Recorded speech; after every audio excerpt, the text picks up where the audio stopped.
Hai, hari ini saya nak tunjukkan kepada anda bagaimanakah anda boleh sorokkan ataupun hide certain page ataupun website anda daripada nampak di carian di Google, Yahoo ataupun apa sahaja search engine. So, pertama sekali anda boleh pergi ke website dan funnel dan anda boleh buka anda punya funnel dan juga website page yang anda nak hide. So, anda boleh buka funnel anda.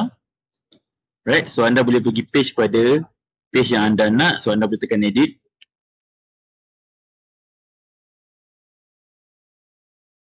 Right, so kemudian anda boleh pergi kepada satu part. Namanya adalah, okay, kita loading. Kita boleh pergi kepada satu part. Nama dia adalah, right, so tuan-puan boleh tengok di bahagian atas ni, SEO metadata. Right, so tuan-puan boleh hover dan tengok apakah nama dia. Pergi ke SEO metadata. So, tuan-puan tekan. Sebelah sini ini, tuan-puan akan nampak ada beberapa bahagian. So, tuan-puan boleh pergi pada link dan tag. So, tuan-puan boleh tekan. Tuan-puan akan nampak ada custom meta tag dan juga canonical link. So, tuan-puan pergi hanya pada ini saja, custom meta tag. So, tuan-puan boleh tekan add.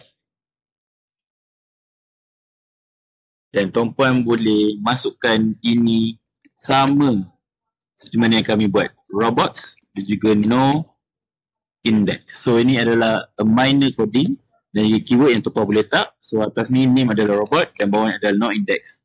So, tuan-puan boleh tekan add. Alright, so tuan-puan, page has custom meta tag. Alright, so sekarang ni kita dah beri arahan kepada search engine supaya untuk tidak nampak this page. So, inilah cara yang sama anda boleh buat kepada page-page yang lain. So, tuan-puan lepas dah set, so tuan-puan boleh update, tuan-puan boleh save dan juga tuan-puan boleh publish page